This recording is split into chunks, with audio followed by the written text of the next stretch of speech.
Now, The Hunt Palmer Show. This is a catastrophe. You are now listening to The Hunt Palmer Show. Brought to you by Renaissance Homes and Pools on 104.5 ESPN Baton Rouge. That's what I wished for when I blew out my candle. Locking down the middle of the day, live from the Mercedes-Benz of Baton Rouge studios. This is Hunt Palmer. The floor is yours.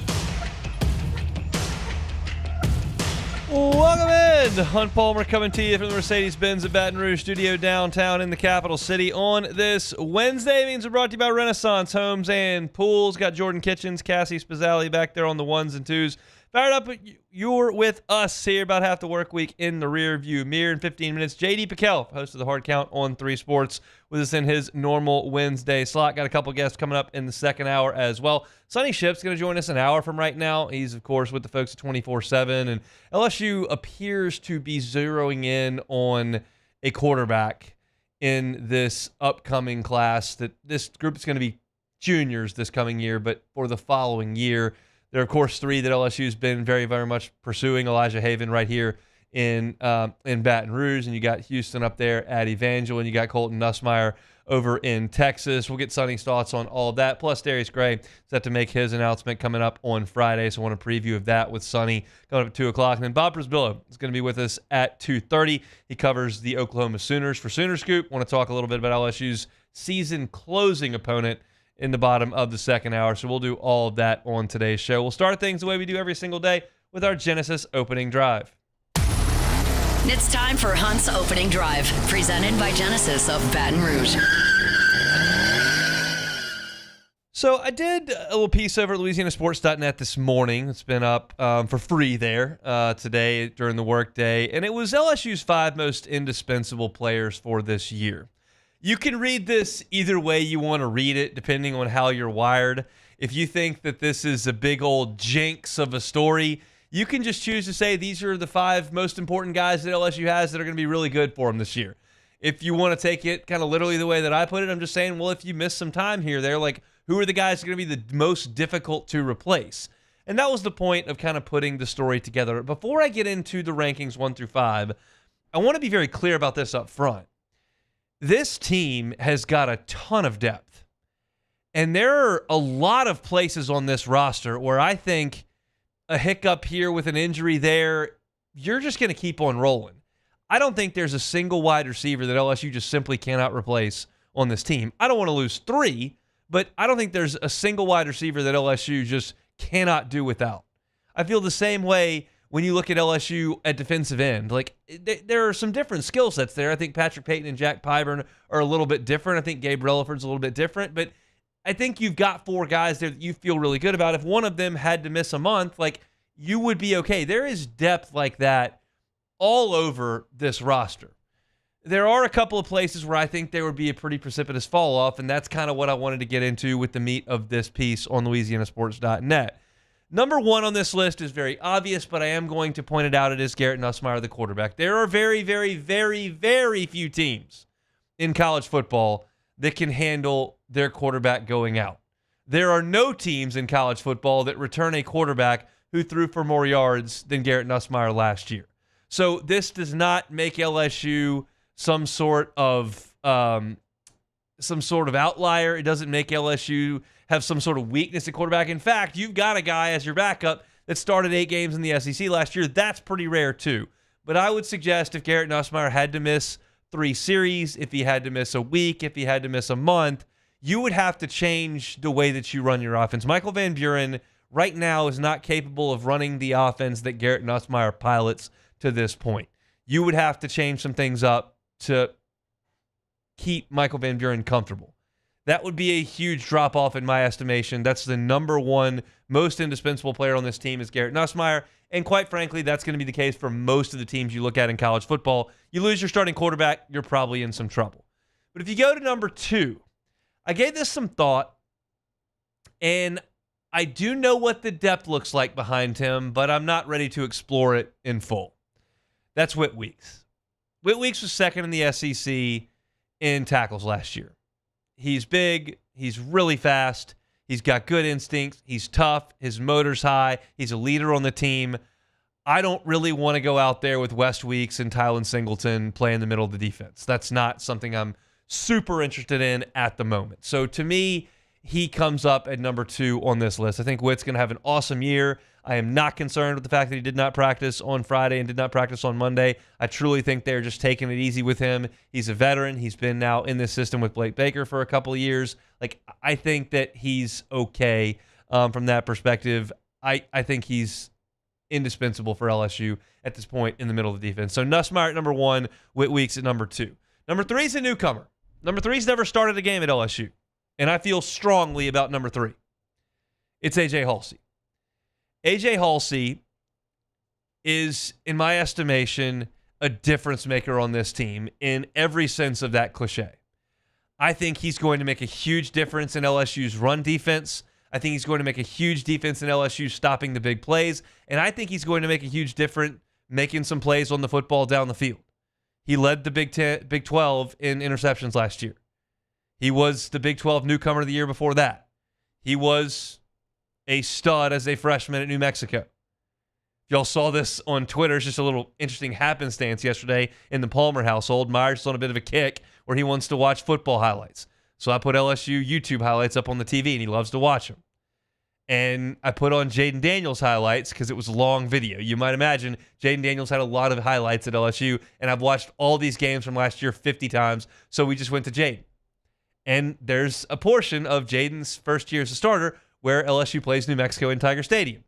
And Jaden runs 3 times in highlights from that game. Sorry, he runs 4 times. And 3 of those times he gets tackled by A.J. Halsey, who's a freshman. Complete aside there, not relevant to this conversation as we come into this season, but you get the picture. He is a guy who is a really good player at a position where LSU did not play well last year. So to me, yes, I know you've got Deshaun Spears right behind him. I know you've got Javian Toviano right behind him. I know you can still move Jordan Gilbert back from star to safety. It's not like LSU would be lost in the wilderness without one of its starting safeties, but I think A.J. Halsey's that good. So I have him at number 3 as in LSU's most indispensable players at this point. Number 4, this is a guy that Brian Kelly spoke about on Tuesday. Talked about on Tuesday. It's a guy that was working with the twos in the spring and a guy that was a solid player last year at a different place. It's Braylon Moore at center. Brian Kelly talked about how Moore is kind of the linchpin to make everything work. He's helping call out protections. He's making sure everything is set up. And, last year you had DJ Chester as your starting center. And you didn't give up a lot of sacks last year. And DJ Chester started every game. And he would be the second-team center if he went in. So it would be a guy that you already know what you're getting in him. But also, DJ Chester last year was playing between Garrett Dellinger and Miles Frazier. I'm not ready to put Josh Thompson and Paul Mabenga in that category yet. So you need somebody really strong at center. And I think Braylon Moore is very strong at center. He's been incredible in the one-on-one reps that he's done, that we've seen. And I think that there's reason to believe after a year starting in the ACC at center, another year starting at right guard, that he is a quality player in the middle of LSU's offense. I don't want to see him move out and put Chester back in there. I think Chester's good competing at the guard spot. I think you take a step back at center if Moore's not in there. So to me, Braylon Moore is number 4. That's 1, Garrett Nussmeier, 2, Whit Weeks, 3, A.J. Halsey, 4, Braylon Moore. And number 5, I could argue should be a little bit higher on this list. You could make that argument as well. This is where I settled on it. It's Caden Durham at number 5. Caleb Jackson's a talented guy. Harlem Berry is immensely talented. You've moved Juwan Johnson back there, who's dynamic with the ball in his hands. And I think LSU, with those 4 running backs, has enough depth. If Durham were to go down and then all of a sudden Caleb Jackson is getting 19 carries a game, I think you have stepped back a little bit. The reason I say that, if you had one of those phenomenal LSU offensive lines, the 2011 offensive line, the 2003 offensive line, some of those groups, Caleb Jackson would be a star because I think he would have a lot of room to run. I think he would get up to that full head of steam. I think he would run over some safeties. I think he would stiff arm some linebackers. I think he would bust some big gains. I think he would be a really quality running back on one of those teams. But when you're talking about a team that's struggling to create lanes and you need a guy to make guys miss in the hole to break tackles at the line of scrimmage, that's what Caden Durham's really good at. Caleb Jackson has not shown that aptitude, and I haven't seen that yet. haven't been given the opportunity to see that from Harlem Berry. But at this point, at his size, it's kind of hard to imagine Harlem Berry taking 20 carries a game every week. So I think that 1 through 4, you're good. You got Durham up the front, lead dog. You got Jackson's a change of pace. You've got Berry to come in when you need some fresh legs. And you've got Juwan Johnson as kind of a gadget guy who's dynamic with the ball. Like, that's a good enough room at running back. But if Durham went out and everybody had to move up a peg, then it's not what it needs to be, to me. And to only have 3 SEC running backs at that point would be too light. So Caden Durham is, to me, the 5th guy on this list as an indispensable player based on what's behind him. I think Durham's going to have an awesome year. I think Moore's going to have a very good year. I'm super, super excited for y'all to get a chance to see A.J. Halsey. I think you'll be thrilled with the way that he plays position at safety. You know what Whit Weeks is. You know what it could be without him. And then, of course, you're starting quarterback in Garrett Nussmeier. You just don't want to go out there and play without your dude at quarterback. So that's my 5 guys who are indispensable for this LSU football roster. If you're in the Bayou Ford chat, want to let me know who you think I missed out on there. You think that it ought to be somebody at the wide receiver spot that you don't want to go on without. If you think that Mansour Delane is just a veteran corner you don't want to play without. If you feel like Patrick Payton gives the best pass rush ability or Jack Pyburn is the best at setting the edge on the defense. If you feel like Bernard Gooden at this point is somebody you cannot play without. I can listen to those arguments for sure. These are the 5 that I came up with, put them up on LouisianaSports.net this morning, and that's kind of my story, but I'm open to your suggestions in the Bayou Ford chat on YouTube. Also, those of you that are on YouTube currently, fire some what if status. We'll get to those in 15 minutes. Got a couple rolling in on Twitter. Going to get to some from the Bayou Ford chat as well. We're off and running here on this Wednesday edition of the Hunt Palmer Show. We're brought to you by Renaissance Homes and Pools. When we come back, I think we're going to chat with our guy JD Pickell from On3 Sports in his weekly spot. If he's not available in the next 3 minutes, maybe we'll back things up to 1:30 and do that moving forward. I think we're good with JD, but we'll see when we come back. The Hunt Palmer Show. One Bath and Closets. OneBathAndClosets.com is the website. David Duvall and his team, 30 years redesigning and remodeling bathrooms and closets. As I mentioned yesterday, I had a chance to sit down at breakfast with David and talk about his business. Things are going phenomenally well for them, and that's a testament to you guys who listen to us and patronize our sponsors. He's had an amazing response to our partnership, and that thrills us here on the Hunt Palmer Show. If you're looking for something like a tub-to-shower conversion, you're going, well, how much time does that take? Like, I live here. I don't want to have contractors in and out and have not used my bathroom. A tub-to-shower conversion, I talked to David yesterday, can be done in 3 to 5 days. You're talking about less than a week to take out that tub that you don't ever use and put in a shower. David and his team can do it all. They handle the plumbing. They handle that installation. They can do all your floor work. If there's work that needs to be done on the vanity or an installation of a closet in somewhere, you can do all of that at One Bath and Closets. Go check out the website, onebathandclosets.com. You can see pictures of their great work. You can see the reviews from their satisfied clients. You can get that free consultation online at onebathandclosets.com. It's onebathandclosets.com. At Bayou Automotive, we believe in a sales process that puts you first. We want you to experience an easy purchase with clear pricing and great service. Let Bayou Ford and Bayou Chrysler Dodge Jeep Ram be your trusted partners in finding your perfect vehicle. The crew at Bayou Automotive is going to do right by you. At Auctioner, we know healing is a team sport. That's why we've partnered with world-renowned orthopedic surgeon Dr. James Andrews to create the Auctioner Andrews Orthopedics and Sports Medicine Institute. Whether you're a professional athlete or a weekend warrior, our team of specialists are dedicated to getting you back in the game. So whatever your reasons are for reaching your personal best, we've only got one. You. Auctioner Andrews Institute. Long live you. Gulf Coast Bank and Trust is giving our customers the power to bank anywhere, anytime during this challenging event. And we're right there with you. Our mobile banking app is a smart way to manage your money and time. Gulf Coast Bank and Trust, the bank that cares about you. I'm Gabrielle McLeod on behalf of the Louisiana Propane Dealers. I have spent hundreds of hours preparing for scholarship competitions. That preparation paid off when I won the Fitness and Talent Awards along with the title of Miss Louisiana. The Louisiana Propane Dealers are also pretty talented and want you to be prepared for when the power goes out. Visit LouisianaPropane.com to find out about propane generators and other safety tips. Louisiana Propane, it truly is the fuel for our future. Bayou Chrysler Dodge Jeep Ram is taking $22,500 off MSRP on the brand new 2025 Ram 1500 Laramie with $22,500 off MSRP with a complimentary 7-year powertrain warranty that comes with all new Bayou Automotive vehicles. If you need sales or service, the crew at Bayou Automotive is going to do right by you. River Parish Contractors has immediate openings for structural steel shop fabricators. Call or text Big Jake today at 318-547-1000 or go to rpcontractors.com and click on employment. River Parish Contractors. Let's get building. At Luba Workers' Comp, our journey began over 30 years ago with a simple belief. Our clients come first. At Luba, our business has always been focused on people, not policies. Through every success and challenge, we've continued to grow because we've stayed true to our values, committed to providing you with genuine dependability. Because your well-being is more than a priority. It's our purpose.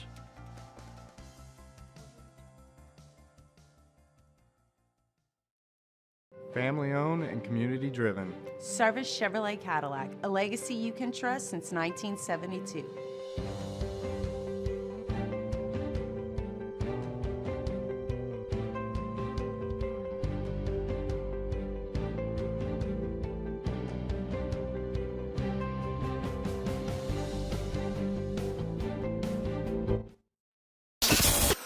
This is the Hunt Palmer Show, brought to you by Renaissance Homes and Pools.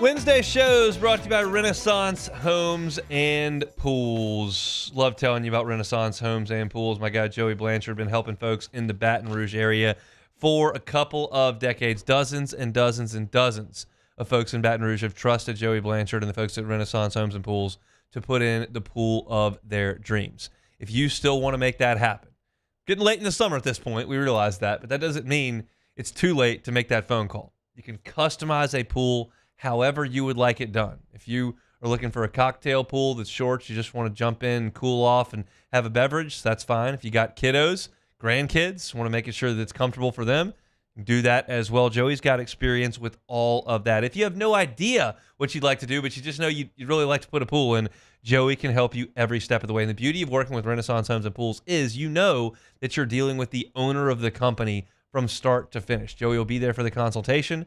He'll be there for the dig. He'll be there for the filling and the finish of the pool of your dreams. Give him a call at his cell phone. It's 225-252-7745. It's 225-252-7745. It's Renaissance Homes and Pools. You can find them online at builtbyrenaissance.com, builtbyrenaissance.com.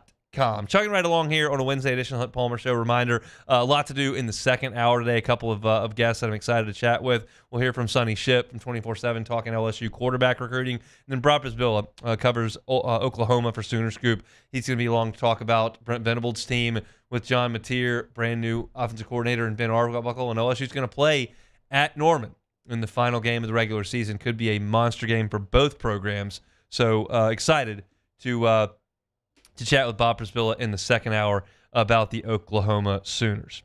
All right, we're going to talk to JD in 15 minutes. JD's just finishing up recording for their stuff. Probably going to bump his weekly back to 1:30 at this point. I think they're going to do that weekly, so that works for us as well. That means we'll just bump What If Wednesday up one segment. Let's do it now.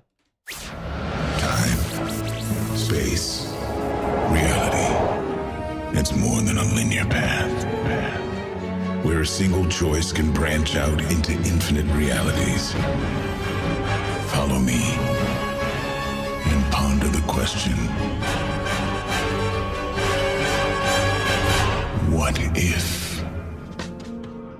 All right, let's kick this bad boy off. So what if Woodward went with Kiffin instead of Kelly? Would LSU would be in a different position or the same? So, first of all, he was never going to do that because that's just not going to be a marriage that works. Scott Woodward and Lane Kiffin probably not going to see eye to eye on a lot there. I am a fan of Kiffin. I would have been a fan if LSU would have brought him in. I think he brings excitement. I think he brings cutting-edge offense. I think he brings a lot of points. And I think he would have won a lot of games at LSU. Here's the deal, though, that I do have to admit with the fact that I like Lane Kiffin. He did a bad job last year. Lane Kiffin did a bad job last year because that team, I watched them in person. A lot of you did as well. That was a very, very, very talented team. They had a first-round draft pick at quarterback. They had NFL guys on offense and defense. They were very talented. They lost to Kentucky at home, who went 1-7 in the league. They went to Florida and got beat, and they should not have lost inside Tiger Stadium to that team. They should not have. They should have won that game. Kevin did a bad job last year. And to this point, what is his crowning achievement? Like, making Ole Miss relevant annually? Making Ole Miss a top 20 program in the country? Sure. But there's not anything to show for it in the trophy case. So I like Lane Kiffin. I think he would do some good things at LSU. I think LSU has more advantages than Ole Miss, and I think he's thought creatively at Ole Miss. But I can't promise you that LSU would be in a different position. Brian Kelly's got kind of the opportunity this year that Lane Kiffin had last year. We'll see if he can cash in on what Lane Kiffin couldn't cash in on. I think LSU, again, is a more advantageous place to coach than Ole Miss. But I can't sit here and bang Lane Kiffin's drum too loudly because what am I banging about? Not a lot. Twitter troll, basically. Yep. All right, so not really a what if, but a what would you rather? Would you rather have the 2019 LSU offense or the 2011 LSU defense? Both elite, no question. I'm going to take the 2019 LSU offense, and I'll take my chances. Okay, yeah. They're going to score in every game of consequence. They're going to score 40 points. Yeah, I got a pretty good chance to win at that point. I don't know what college defense is going to be able to put up a fight against that group. Burrow was unstoppable. The offensive line had 4 guys that started an NFL game, which we didn't really realize at the time. Damian Lewis has had a really nice career. Christian Berry became the highest paid center in the league. Sadiq Charles was a starter on the offensive line as well. Austin Deculus played for a couple of teams. Like, those dudes are really good. And then you've got maybe the 2 best receivers in the NFL now. You've got Burrow. Clyde was first-round pick. Y'all know this, the roster at this point. I just find it difficult to believe that team wasn't going to score 40 in any given game they played in.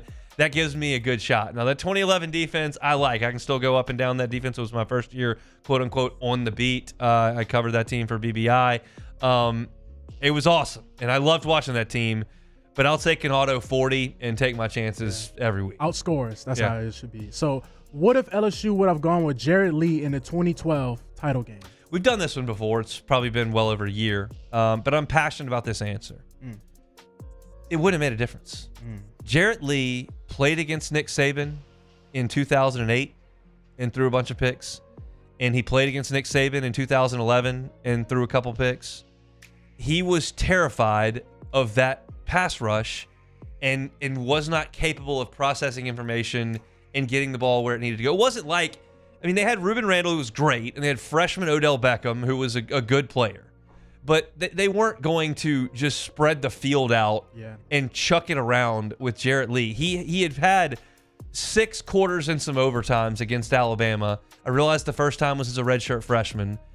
But it just, to me, Jarrett needed his team to dominate on the ground and to impose its will for him to be a really good quarterback. And he did a great job early in that season. He did a great job against West Virginia. He did a great job against Oregon. He did a great job in some of those games, Mississippi State. But when it got to the title game and LSU couldn't run the ball in Alabama, he wasn't going to get back there and let it rip. Like, candidly, the best option you probably had on that team if you wanted to move the ball was to put Zach Mettenberger back there, who had not played all year except the Northwestern State game, and try. It probably would have gone horribly wrong, but he was the most capable passer on that team. He was just buried on the bench and had never really played in college before. Long story short, it wasn't going to matter. LSU fans don't like to hear this, and I don't like to hear it or say it. Bama had a better team that year. McCarron was better than what LSU had at quarterback.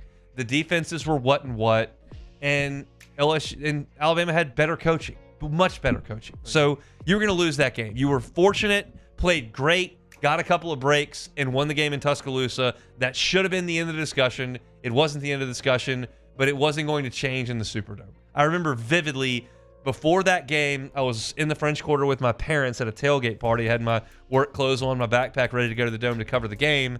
And one of my dad's buddies was talking to me like, oh, we're going to beat these guys. And I go, I remember this. It's burned in my brain. I go, I don't know how we're going to score. And we never did. I don't think that changes with Jarrett Lee. There are plenty of LSU fans that will go to their grave believing differently because that's a comforting thing to believe. I don't even come close to believing that. I don't think LSU would have scored in that game without the defense or special teams making a play if they played 8 quarters. It just wasn't going to matter. Oh, 8 quarters. Well, if I'm not mistaken, wasn't Kirby Smart the defensive coordinator for Alabama that year? He was. Oh, yeah. We wasn't scoring at all. So what if you had to ask one question to any LSU coach, former or present, and they had to give you an honest answer? What if? What is Oh, man, that's really tough. I haven't given that any thought. I would like to ask less about the offense. Probably that's the first thing that comes to mind. Yep. I don't have a burning question on LSU basketball. And then baseball. I mean, I've watched a lot of LSU baseball, and I feel like Jay Johnson and Paul Maneri, the guys that I've watched since I moved to Baton Rouge. Paul Maneri's first year was my freshman year at LSU. I feel like they're pretty truthful with their answers. There's not a lot of mystery there. So I think it probably revolves around less on the offense if I've got to ask one question and he's got to give a truthful answer. I'm petrified as to what that answer would be. Oh, man. But I think that's probably the answer. If I had to ask, I would ask Les Miles, what did you see in Jamar Chase that you want him to play cornerback and not receiver? No, that's what I really want to know. Hey, 6'1", agile, and look, LSU was great on defense back then. Might have been a hell of a cornerback. Look, I get it, cornerback receiver, but I played against Jamar in high school, and he was one of the greatest athletes I've ever seen at receiver. So yes. I just don't know what Les Miles saw in that, but that would be my question I had to ask him. That's it for What If Wednesday. Had one via text that just rolled in from Jean-Pierre Chase. Said, what if Oklahoma State makes the field goal and wins that game and plays LSU for the Natty instead of Alabama? Well, that's in the same vein as that previous discussion, despite what Mike Gundy has to say in Stillwater. That would have been an absolute blowout. It would have been 45-20.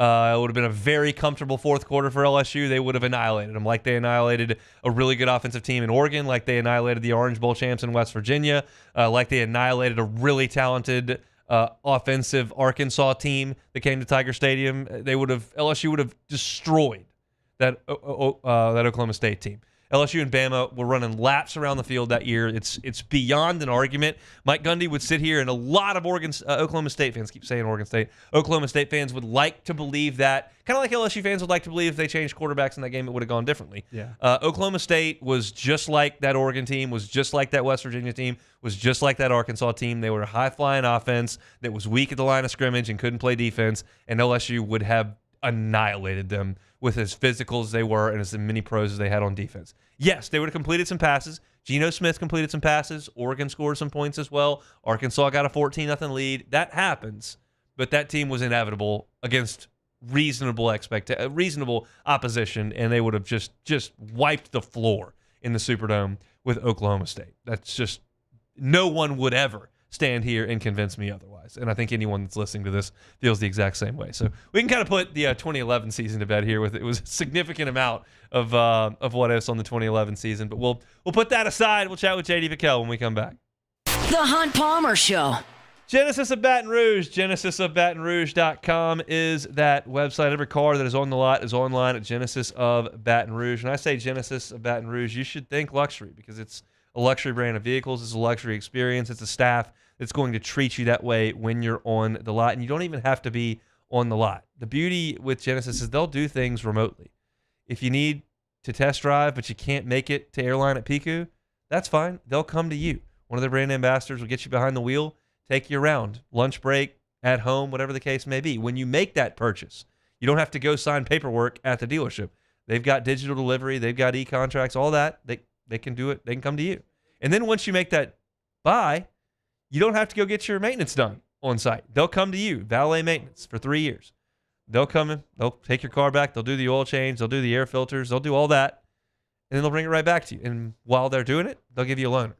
That's the degree of service and the degree of convenience you're dealing with when you work with the folks at Genesis of Baton Rouge. Highly recommend you go see them, Airline at Pickell, but always remember the entire inventory is online at GenesisofBatonRouge.com, GenesisofBatonRouge.com. There it is, the extra mile. on the border of expected and extraordinary for those willing to go further, like vans customized for work or play, with safety and tech to keep you connected. Supported by a 5-star sales, service, and finance team, and backed by the 1-star you know. So go the extra mile. It's never crowded, because so few have what it takes to go there. Mercedes-Benz Vans. Breck teamed up to reimagine your parks, and you imagined big. With your help, we went to work, creating 12 beautiful community parks across the parish. A family-sized water park, miles and miles of trails, and parks just for your dogs. There are more places to splash, to explore, to run wild, and even soar. You imagined, we delivered. Gold. Breck, your #1 park system in the nation. These ice cubes could have been a thankless bed for an all-you-can-eat salad bar. But instead, they cradle and cool the crisp, refreshing Dos Equis. Nicely done, ice cubes.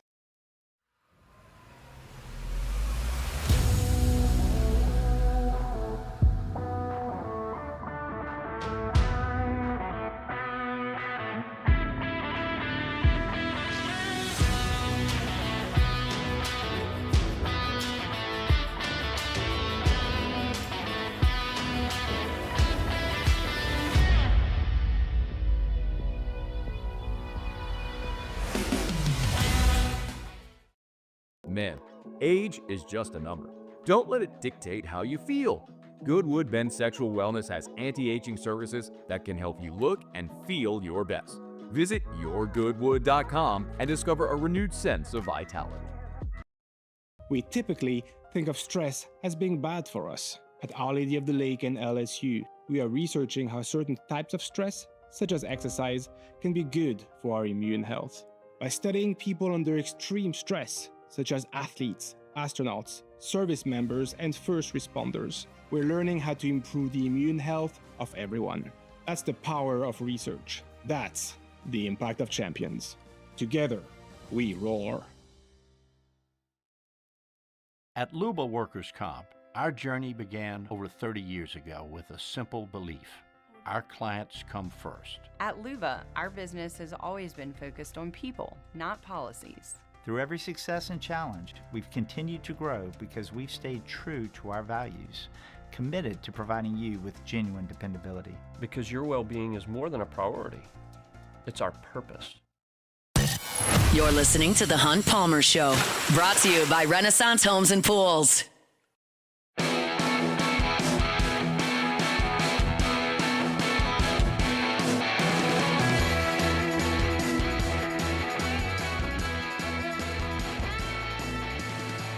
Chugging right along here, Wednesday edition of the Hunt Palmer Show. Starting to work towards that weekend here. Hope your week is off to a great start. JD Pickell, host of the Hard Count on 3 Sports, with us every Wednesday as we get ready for week 0 in the college football season. I would imagine there's going to be some energy coming on the other end of that phone line. JD, how are we feeling? Man, I'm fired up. I'm extremely fired up. So the name of our show is the Hard Count. I had a false start on my end, Hunt. I had a false start on my end. Usually we're 15 minutes ahead. But you were gracious enough to say, hey, let's reset it. Let's re-rack this whole thing. We'll go to the 1st and 10.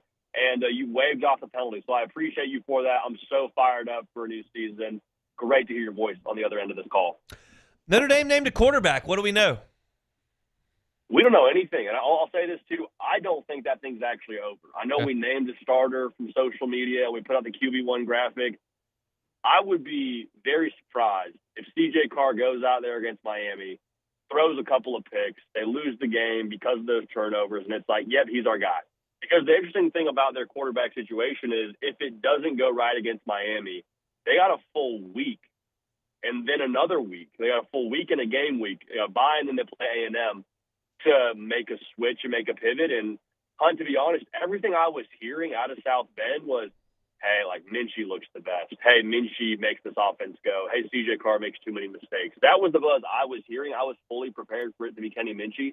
So that buzz paired with the runway they have to switch quarterbacks if it doesn't go awesome in week 1, makes me think that it's going to take the Miami game for C.J. Carr to truly solidify himself as the guy in South Bend.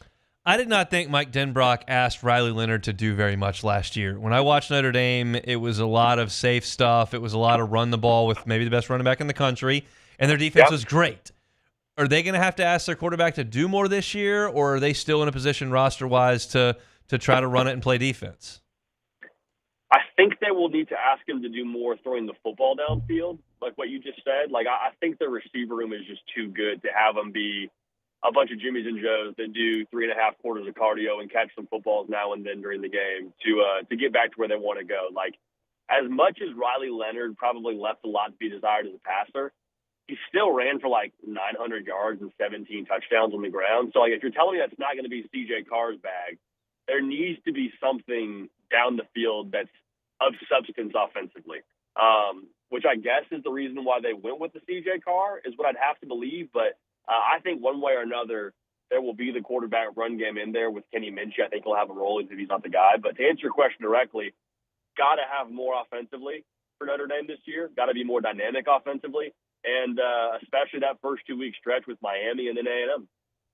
All right, let's talk some conference champions here, big picture stuff. I guess we can start maybe with the weakest, in my estimation, of the Power Four in the Big 12. Do you like a playoff favorite in the Big 12 that potentially could make some noise?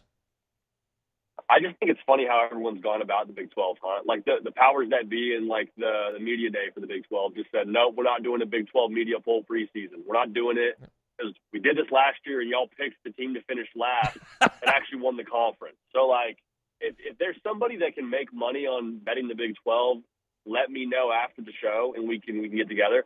The team that I like, though, in the Big 12 is Baylor, not just because my wife went there and it'd be probably uncomfortable at home if I didn't pick them. They have the most workable November schedule that I see in this conference. And I don't know if you remember last year, Hunt, but for us on our show, we're doing like Pythagorean theorem and quadratic formula to figure out who has a chance in November, and it turns out it was everybody. Yep. So if it comes down to November again, I think Baylor's workable schedule in November with the quarterback, with a lot of returning production, would be the horse that I'd bet on. A lot of folks in this part of the world would not hate that. Still a lot of Dave Aranda fans in Tiger Country. So LSU played them in the Texas Bowl last year. Sawyer Robinson's a talented quarterback. Hopefully Coach Aranda can get the folks coached up over there at Baylor. Let's go over to the ACC. LSU will certainly play Clemson. Is that your favorite in the league? Who else do you like? I kind of feel silly not picking Clemson, to be honest. Like, they may legitimately be the most talented team in college football. And when you're the most talented team in college football and you play in the ACC, you should win the conference.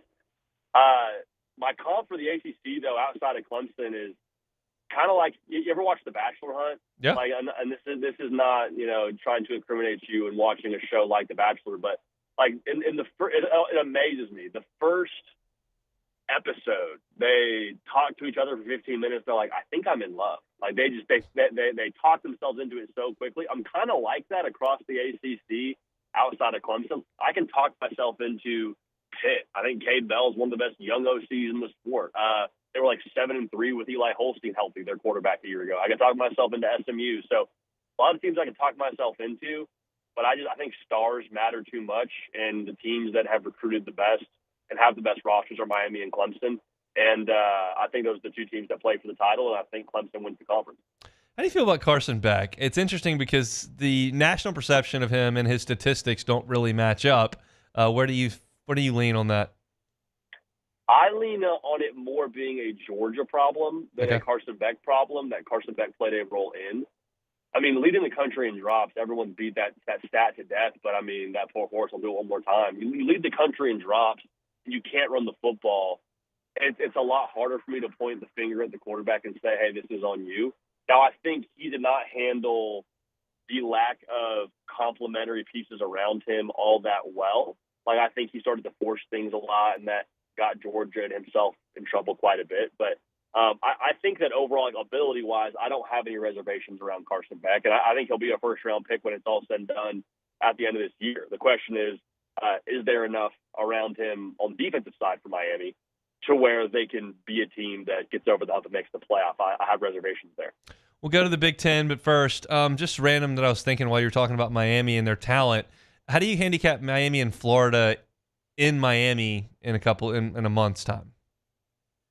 Right now, I would probably lean, if I get a healthy DJ Lagway, I'd probably lean taking in the home field for Miami with the book, probably like Florida -4.5. Okay. Feels like a fair line to me.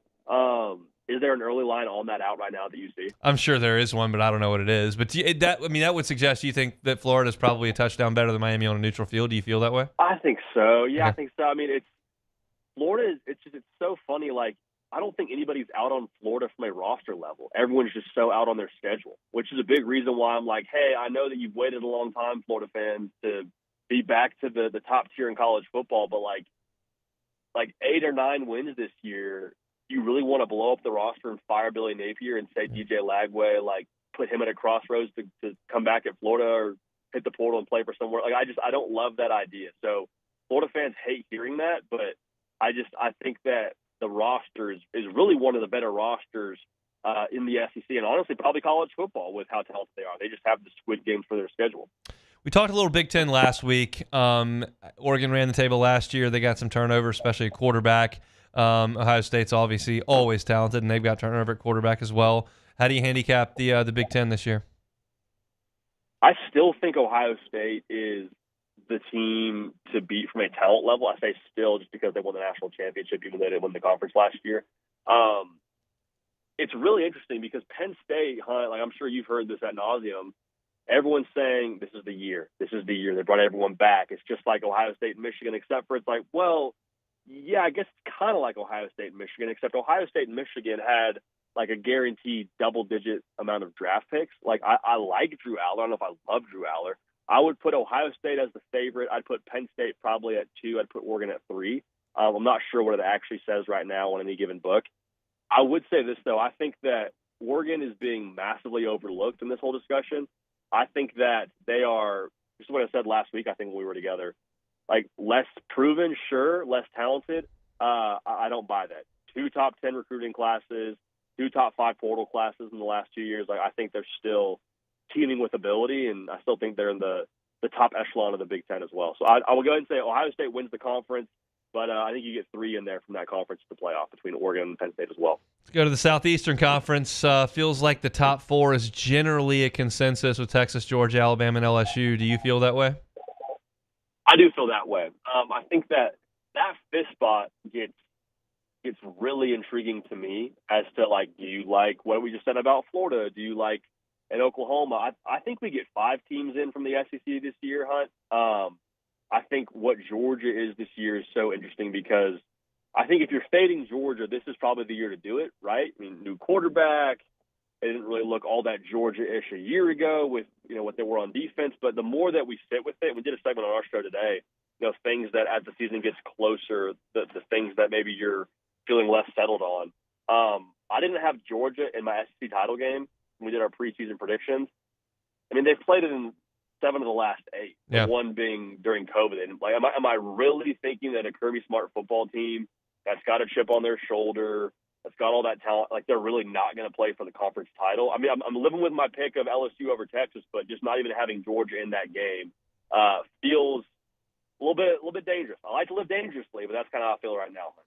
You're still way heavy on the home team here in LSU. You want to elaborate on that one more time before we get to Clemson prep next week? Well, I just want to make sure that I'm invited back on this show. I think that was the contingency. Was I got a call from you and Matt on a group call and say, hey, you can come back on the show if you're high on LSU. I really, and that's one thing. The longer I sit with that, the better I feel about that. Honestly, like you would think you kind of get cold feet coming into the season and getting closer, but like, man, the way the defense is sounding like it's looking during fall camp with the ability and the depth they have on the D line. I mean, the overall speed they have on that side of the football. Like there's so much about LSU that is not things that like any LSU fan doesn't know, but just when you add them all together and you compare it to the rest of the landscape, just feels like a really high floor with a proven quarterback. So I'm all in on LSU, clearly. And tell you what, if this Jenga tower comes crashing down, there will be, I think, few people outside of myself that have as much as much LSU Kool-Aid spilling all over themselves. You certainly do. We'll see how things go in 10 days. It's going to be a wild night in Clemson. Farmageddon coming up week 0. I know you'll be locked in. Ireland, what you got? I'll take K-State in this one. I mean, Iowa State, they lost not one but 2 1,000-yard dudes. I worry about that. Avery Johnson, it's not just the lettuce for me, huh? You got the flow out the back of the helmet, which I'm a big fan of. But, I think it's all the other pieces with Kansas State that makes me think there's more ways for them to win. Iowa State, this is the stat for me. They gave up 5.5 yards a carry last year. Maybe you fix that this year. Do you fix it in the international waters on a spot with a Big 12 opponent with a dynamic quarterback and great running back? I don't think so. I'll take K-State to win and cover. Week 0 coming up on Saturday. A week from now, JD will be with us, and we'll be talking about Week 1, LSU and Clemson, Ohio State and Texas, and a whole board of college football action. We made it through the offseason. Congratulations, sir. We'll talk to you next week. Hey, congratulations to you. We made it. I love you. I'll talk to you next week. That's JD Pickell, host of the Hard Count on 3's YouTube channel. Check him out wherever you find your podcasts, as well as there on YouTube. He's with us every single Wednesday. Appreciate a little bit of his time. All right, Ryan Leaf spoke to LSU's roster over the weekend. And I have some thoughts on one of the things he had to say. So we'll talk about that when we come back. The Hunt Palmer Show.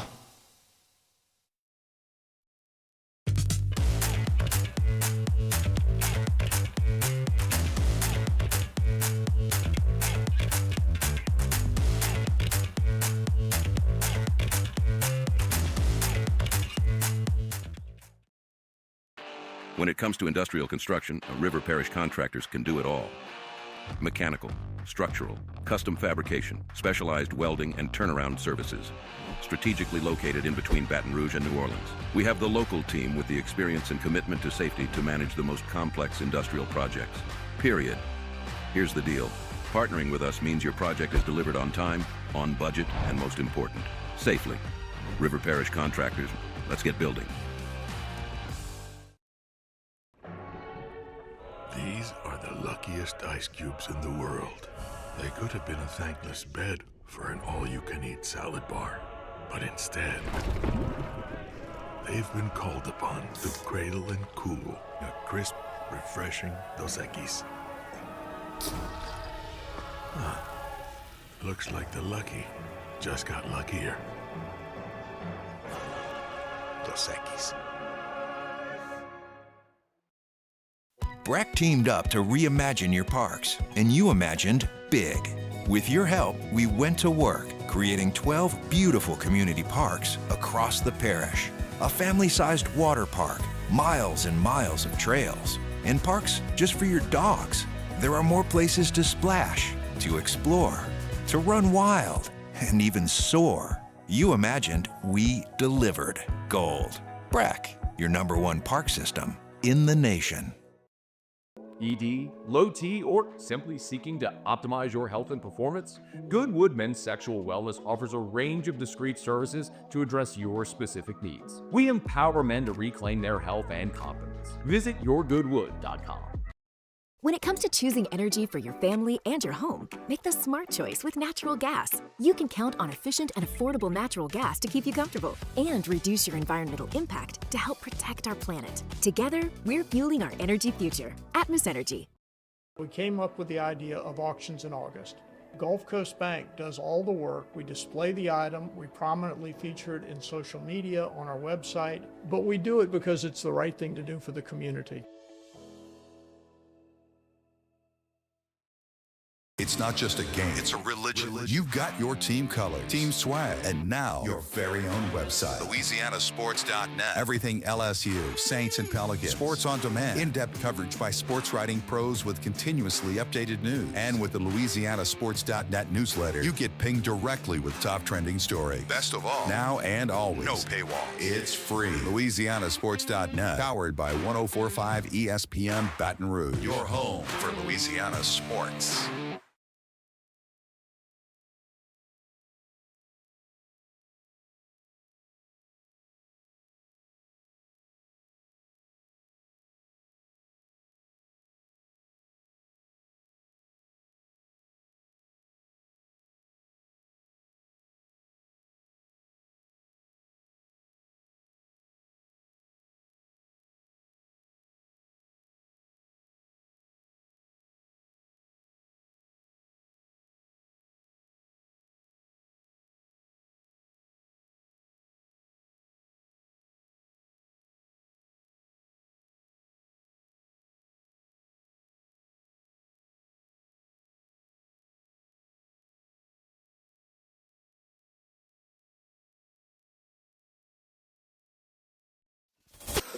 This is the Hunt Palmer Show, brought to you by Renaissance Homes and Pools.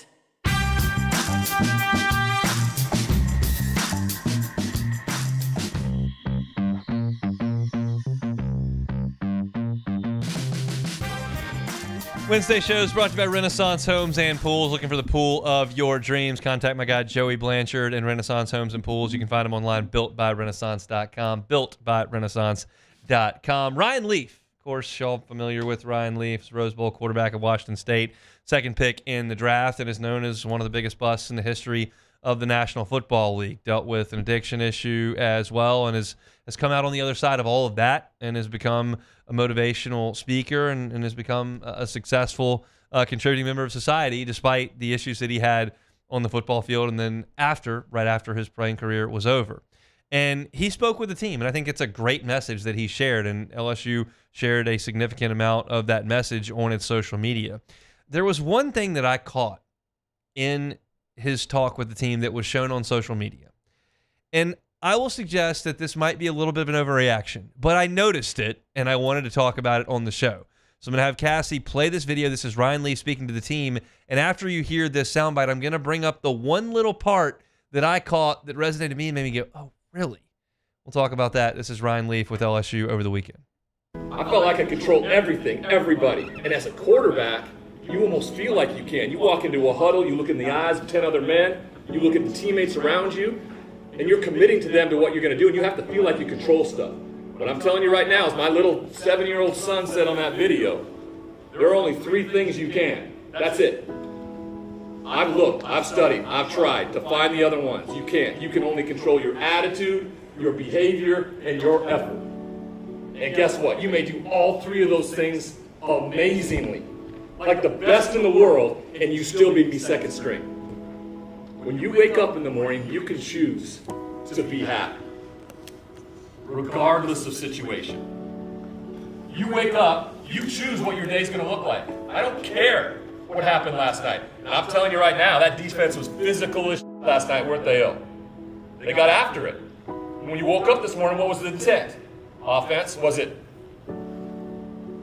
put your head down, drag your head? Or was it like, let's get better? That's your choice. It's up to you. If your attitude is good, your behavior will follow. If your attitude is good and you are... All right, that's Ryan Leaf talking to the team. And I wanted to play the extended bite because I didn't want to just grab the little part. But he's talking about your attitude, your effort, your response to how things go and how you control that. And then he, unprompted, he's not listening to me. He's not reading my practice reports. He's not listening to Matthew Bruni and Bryce Kuhn over at On 3. He's not reading The Advocate every day. He's not listening to Are You Serious Sports. Like, he's not paying attention to LSU at all. He watched one practice, right? And he noticed enough in that one practice where he, during the course of his message about attitude, said, hey, that defense was real physical last night. Oh, you didn't wake up this morning and go, oh, like, he noticed that the defense took it to the offense when he was able to watch. Enough that it was part of his message in responding to adversity, right? This is reinforcing something that has become apparent now. This is not arguable. The offense has won plays over the course of camp. They've won some plays. The defense has won days. The defense has won days. And that will be the lingering take from this fall camp. What that means for next Saturday, I can't spell out perfectly. If I could, I would go to LeBears and place a huge bet. I can't. I don't. But it's evidence to me that Ryan Leaf, who knows football, he might not have been a great pro, but he knows football, watched LSU one day and said, oh, D kicked the offense's butt. And I've sat in this chair most of the time talking about the practices and scrimmages that we've seen where the defense has kicked the offense's butt. I think it is reasonable to draw from the last 5 weeks that LSU's defense has controlled camp. The offense has won plays. Nussmeier's hit the ball down the field. Durham's busted some big ones. And I like the offensive talent on this team. I think there is a significant reason to believe that this defense is very good. And I think there is significant reason to believe the offense is still finding itself a little bit. You don't have a lot of time. We'll see. It could be an overreaction. I will admit to that. But I don't think, as I've laid this out, that the dots that I'm connecting are unfathomable to connect. Defense has won camp. We'll see what happens over the course of 12 games. That's it for hour number one. We're going to step aside, talk some recruiting. LSU's lasering in on some quarterbacks. Where could they be committing? Sonny, Shipp at 24/7 after national headlines. The Hunt Palmer Show. At Bayou Automotive, we believe in a sales process that puts you first. We want you to experience an easy purchase with clear pricing and great service. Let Bayou Ford and Bayou Chrysler Dodge Jeep Ram be your trusted partners in finding your perfect vehicle. The crew at Bayou Automotive is going to do right by you. Baton Rouge's home for real rock. It's Eagle 98.1. Foo Fighters. Led Zeppelin. AC/DC. Pearl Jam.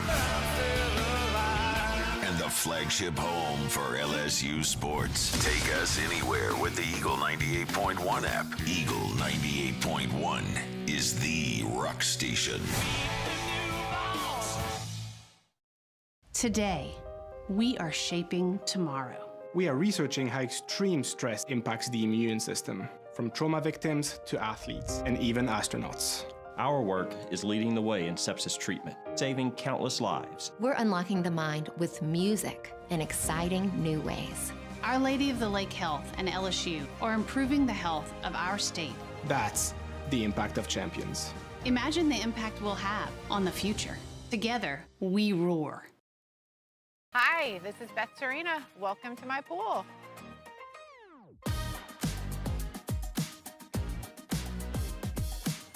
The first time I saw this beautiful pool, it exceeded every expectation that I had. They were able to get everything we wanted in this pool. It is a beautiful pool. We live out here, we eat out here, we watch TV out here. This is like our living room outside. We love this pool and everything about it. When we decided to build our pool, we called a great friend who is one of the best pool builders in the country in North Louisiana, and we said, who would you choose to build a pool in Baton Rouge?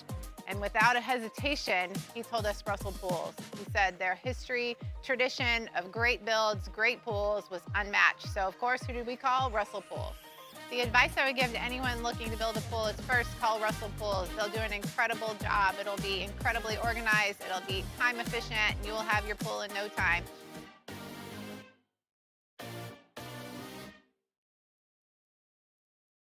At Auctioner, we know healing is a team sport. That's why we've partnered with world-renowned orthopedic surgeon Dr. James Andrews to create the Auctioner Andrews Orthopedics and Sports Medicine Institute. Whether you're a professional athlete or a weekend warrior, our team of specialists are dedicated to getting you back in the game. So whatever your reasons are for reaching your personal best, we've only got one. You. Auctioner Andrews Institute. Long live you. Family owned and community driven. Service Chevrolet Cadillac, a legacy you can trust since 1972.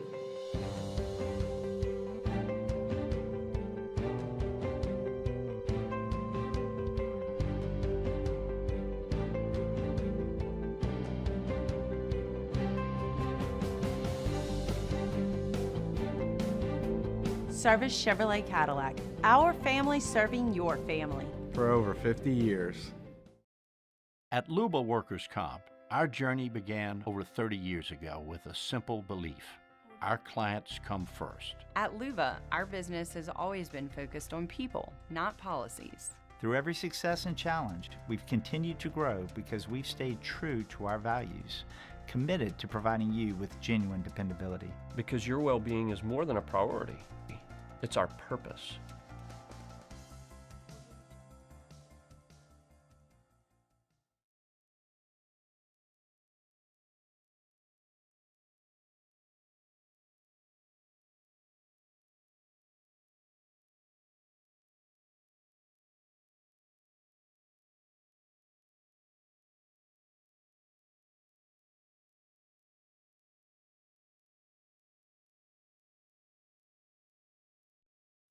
This is SportsCenter.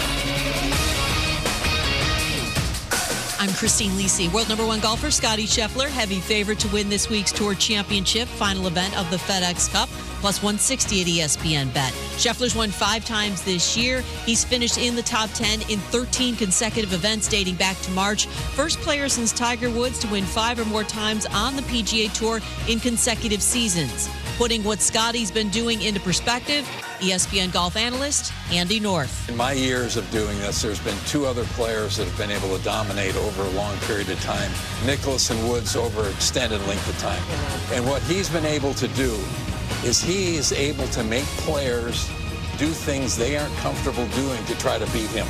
Just like Jack did, just like Tiger did. Once they get on the top of the leaderboard, they don't get caught very much because they're applying so much pressure on everybody else. Afternoon baseball, quick start for the AL Central leading Tigers. Scored 5, bottom 1 on the AL West leading Astros. Detroit's up 7-2, bottom 6. NL East leading Phillies, 3-1 lead on the Mariners, bottom 6. Seattle, game and a half back of Houston in the division. Your summer drink is here. Twisted Tea is a smooth, refreshing, hard iced tea with 5% alcohol, making it the perfect drink to take any day this summer to the next level. Twisted Tea Brewing Company, Cincinnati, Ohio. Please drink responsibly. Now, The Hunt Palmer Show. This is a catastrophe.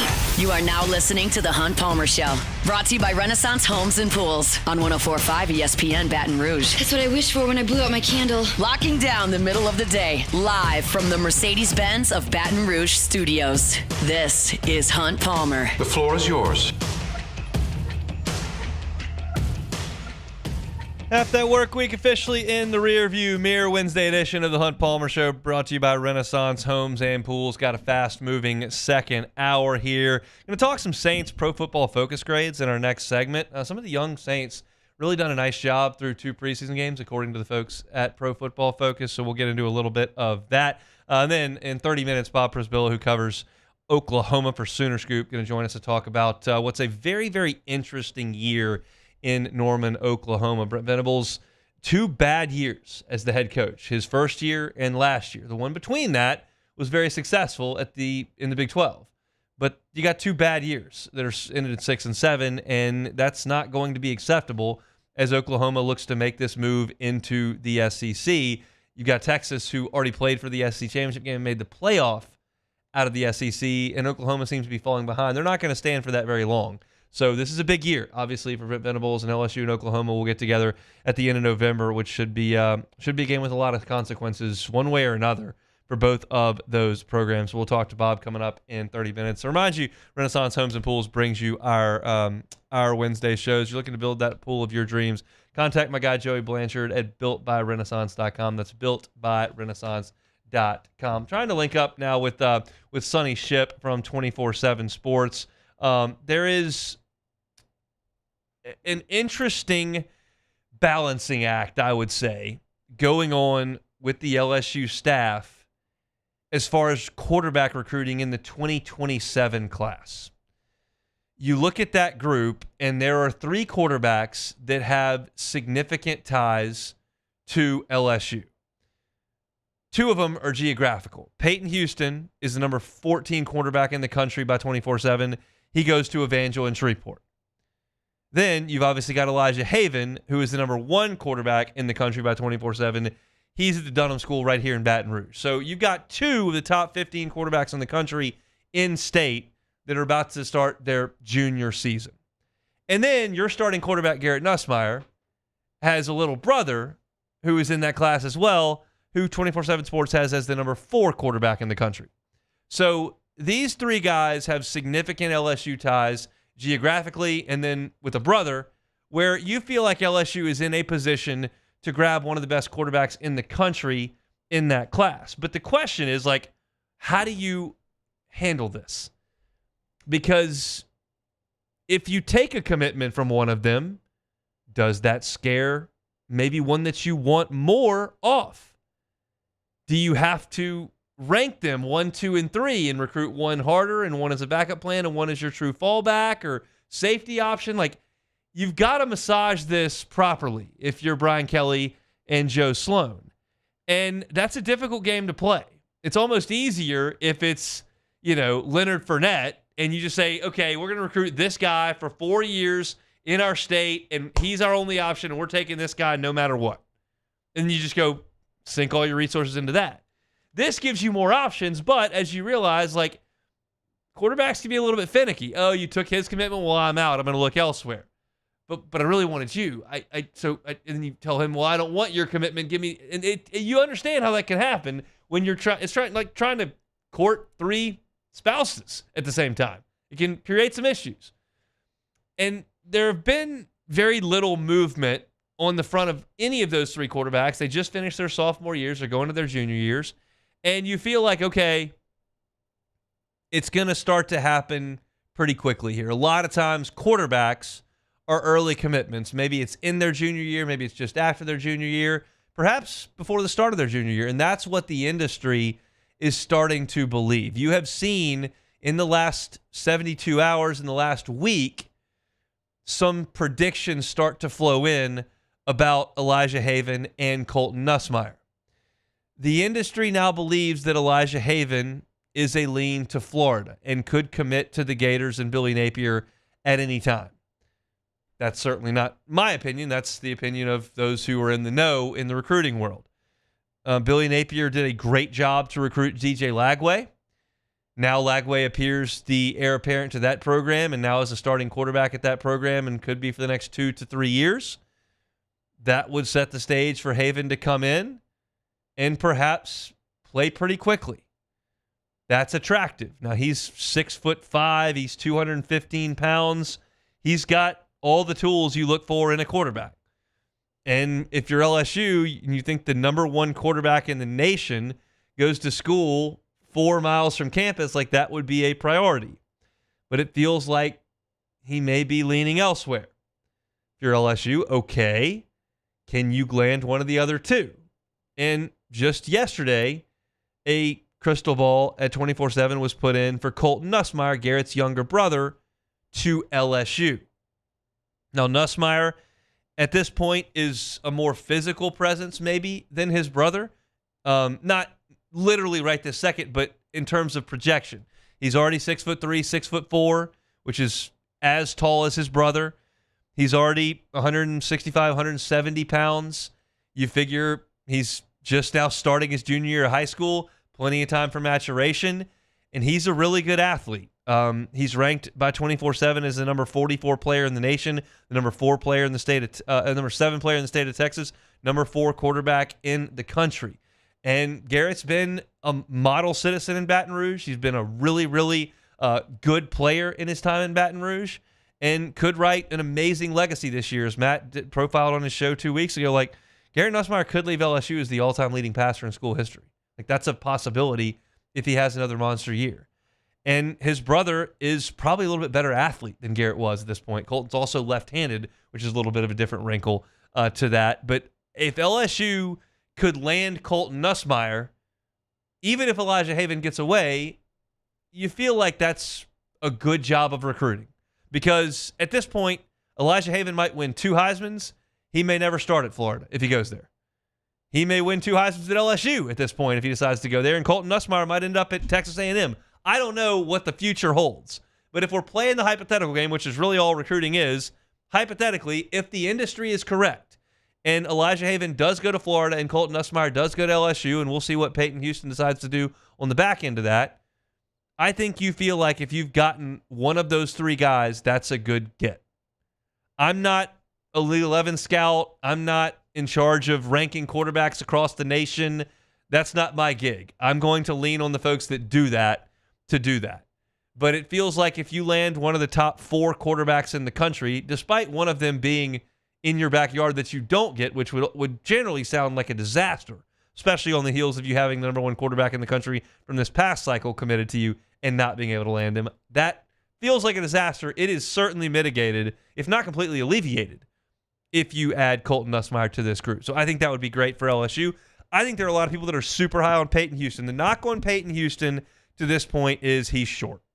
And I use air quotes for that. He's 5'11", maybe 5'10", but he's a great athlete, got a strong arm, very accurate. And you know, at Evangel, they're going to be coached well, and they're going to have a good understanding of the way that offense works. There was a time where Evangel was a complete unicorn because this was the 1990s, and they were going 5 wide in a 7-yard shotgun and slinging it 40 yards down the field 50 times a game. That was unheard of in the real world of football. Now that's like what people ever do. So I think that he would be prepared based on the offense that he's run to come in and understand how to move the football through the air at the college ranks. The point I'm trying to make with this entire segment here is it sounds like a disaster if the industry is correct and Elijah Haven from Baton Rouge goes to an LSU rival in Florida to play quarterback.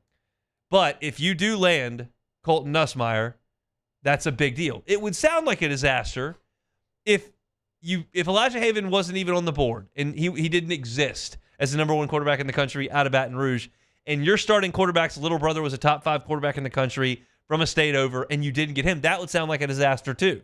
But the truth is that you're not going to land 3 quarterbacks in this class that are in the top 15. Those days are long gone where you could add 2 or 3 quarterbacks in every cycle and they were just okay coming in, competing, and potentially waiting. That doesn't really happen anymore. And LSU didn't sign a quarterback in this past cycle. So you got to get the high school ranks coming up, and you're not going to do it in one class. So I feel like LSU would be in a very good spot. If the industry is right and Colton Nussmeier does end up at LSU, you miss out on Elijah Haven, I would certainly live with that. And if you missed out on Colton Nussmeier but you got Elijah Haven, I would live with that. And I think I would live with Peyton Houston being the quarterback as well. He's ranked lower than those two by most services, but I would feel pretty good with that. LSU is in an advantageous spot for this 2027 class. They've just got to make sure they land one of them. At this point, we don't know who that's going to be or who the best option is going to be, but it sounds like folks are starting to plant their flag in the ground, and it sounds like Colton Nussmeier is the most likely of that trio to commit to LSU. We'll see. That's just what the folks seem to think right now. Step aside when we come back. Who's playing well for the Saints in these preseason games, according to folks at Pro Football Focus? We'll do that next. The Hunt Palmer Show. Renaissance Homes and Pools, built by Renaissance.com. I'm going to give you Joey Blanchard's cell phone number at the end of this read. So if you're looking for a swimming pool, looking for an outdoor kitchen, want to make your backyard an awesome place to hang out year-round here in South Louisiana, I'll get you Joey's number at the end of the read. But the thing is, when you work with Renaissance Homes and Pools, you're going to be dealing with Joey from start to finish. He's got this incredible software that allows you to lay out your pool in a 3D manner to scale exactly the way that you want it to look. It's phenomenal technology that he's got a hold of. Even if you don't know where you want to start, he can help you through that process. Maybe you know exactly what you want. He can do it. Go look at some examples at their website, builtbyrenaissance.com. You'll go through that process with Joey. When it's time to dig, Joey will be there. When it's time to fill that pool, Joey will be there. When the job is finishing up, Joey will be there. It's a great feeling knowing you are working with the owner of the company who is fully invested in what that process is like for you, the customer. Outdoor kitchens, swimming pools, Renaissance Homes and Pools, Joey Blanchard can help you out with that. Give Joey a call. Say, I heard about you on Hunt's show. Love to start that process. I've been wanting a pool. It's time to do it. Joey's ready to get to work. It's 225-252-7745. Again, 225-252-7745. It's Renaissance Homes and Pools. Find them online. Builtbyrenaissance.com. Men, age is just a number. Don't let it dictate how you feel. Goodwood Men's Sexual Wellness has anti-aging services that can help you look and feel your best. Visit yourgoodwood.com and discover a renewed sense of vitality. Businesses like yours are the soul of our community. You deserve someone who'll deliver the internet services you deserve. That's why local businesses rely on Rev Business, 90 years of building connections. Visit us at letsrev.biz. Looking for the ultimate game day experience? Come to the Queen Casino in Baton Rouge. Wall-to-wall TVs mean you'll see every touchdown in HD. Place your bets and feel the thrill of every play with our DraftKings Sportsbook. The Queen Casino, where every moment is a win. There it is, the extra mile, on the border of expected and extraordinary, for those willing to go further, like vans customized for work or play, with safety and tech to keep you connected, supported by a 5-star sales, service, and finance team, and backed by the 1-star you know. So go the extra mile. It's never crowded, because so few have what it takes to go there. Mercedes-Benz Vans. At Atmos Energy, our Smart Choice solutions help customers save energy and emissions with rebates up to $500 off high-efficiency natural gas appliances, smart thermostats, and weatherization upgrades. Together, we're fueling our energy future. It's not just a game, it's a religion. You've got your team colors, team swag, and now your very own website, LouisianaSports.net. Everything LSU, Saints, and Pelicans. Sports on demand. In-depth coverage by sports writing pros with continuously updated news. And with the LouisianaSports.net newsletter, you get pinged directly with top trending stories. Best of all, now and always, no paywall. It's free. LouisianaSports.net, powered by 104.5 ESPN Baton Rouge. Your home for Louisiana sports. We typically think of stress as being bad for us. At Our Lady of the Lake and LSU, we are researching how certain types of stress, such as exercise, can be good for our immune health. By studying people under extreme stress, such as athletes, astronauts, service members, and first responders, we're learning how to improve the immune health of everyone. That's the power of research. That's the impact of champions. Together, we roar. At Luba Workers' Comp, our journey began over 30 years ago with a simple belief. Our clients come first. At Luba, our business has always been focused on people, not policies. Through every success and challenge, we've continued to grow because we've stayed true to our values, committed to providing you with genuine dependability. Because your well-being is more than a priority. You're listening to The Hunt Palmer Show, brought to you by Renaissance Homes and Pools.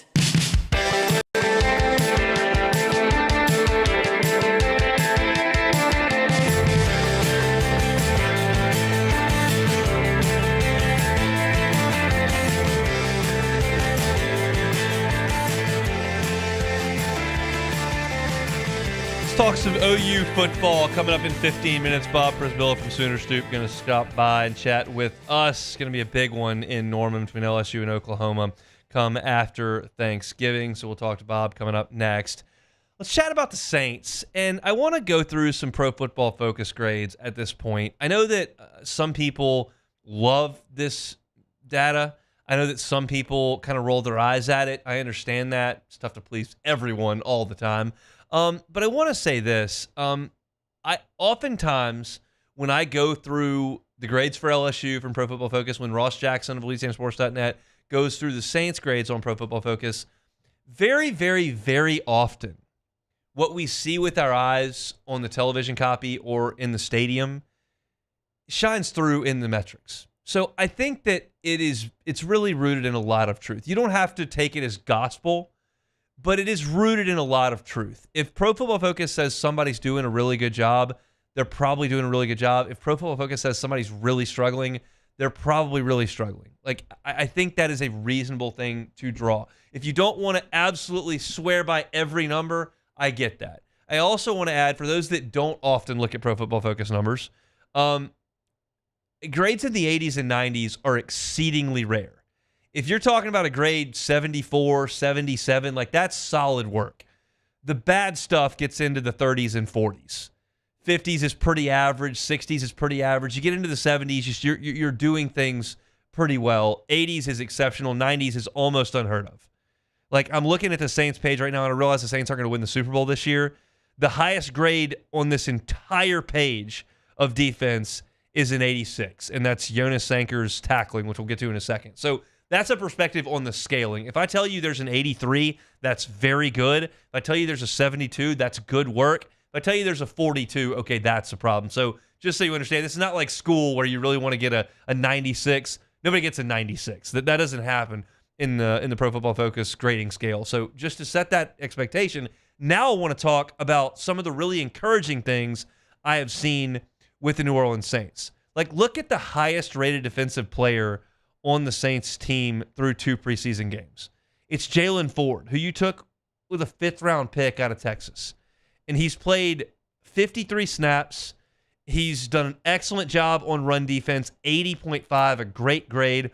Good job in coverage, 77.5. And then, obviously he had the interception. He's been very good. And these are the kind of hits that you need from the late part of your draft when you're trying to rebuild. I think Jalen Ford has had a really nice go of it. The number 2 pick on this has played 93 snaps in 2 games. That's a lot of sample size for Jonas Sanker. And he's an 80.9 overall grade, an 86.3 in terms of his tackling.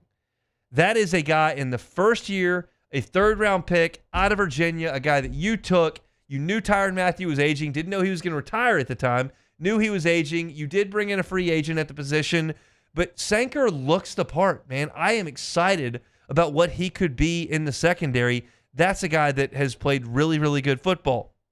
I'm also really encouraged with the tackling grade from Danny Stutzman. He has played 57 snaps on defense. His tackling grade is 82.9. This guy was a human tackle at Oklahoma. He was making every play for years for that Sooners defense. And you hope that would translate. And you brought him in the middle rounds. I thought maybe a little bit limited athletically, but very productive. That productivity is leaking over to the preseason. If you saw Matt Moscona on Twitter on Sunday at watching the Saints game, like, he believes Stutzman is a future starter, and I can see that. You got DeMario aging out of the league at some point. Father Time will win that battle at some point. I don't know when it is. It will happen. Maybe he's another Pro Bowler this year. That'd be great. But Father Time will win that eventually. You need some guys behind him. Jalen Ford, Danny Stutzman, really good work from those guys on the defensive side of the ball early on. And then another one that really jumped off this page at me as I was kind of scanning and looking, Quincy Riley, who you took this year in the draft, has been involved in 49 coverage snaps in the preseason. That's a big sample size, 49 coverage snaps. His coverage grade is 70.5. That is good. That is a solid coverage grade for Quincy Riley. I'm excited about the prospect of some of these young Saints defenders and the way that they're being graded on tape. I get it. Some of this work is being done against guys who are going to get cut by the Chargers, going to get cut by the Jaguars. But some of it's not. Some of it's on some guys that are going to make the team. And you can only work against the guys they're putting you out there against. And because you do a good job against a guy who might be a practice squad player, doesn't mean you can't cover the guy who is a starter in 3 weeks. It just means you're doing a good job on the guy that you're being asked to cover. So I'm excited about some of the young players on that defense. Now let's talk about the offensive side, because there are some other guys that are young on offense that I really like what I've seen. Taliese Fuaga, a little bit of a limited sample size, just 27 snaps.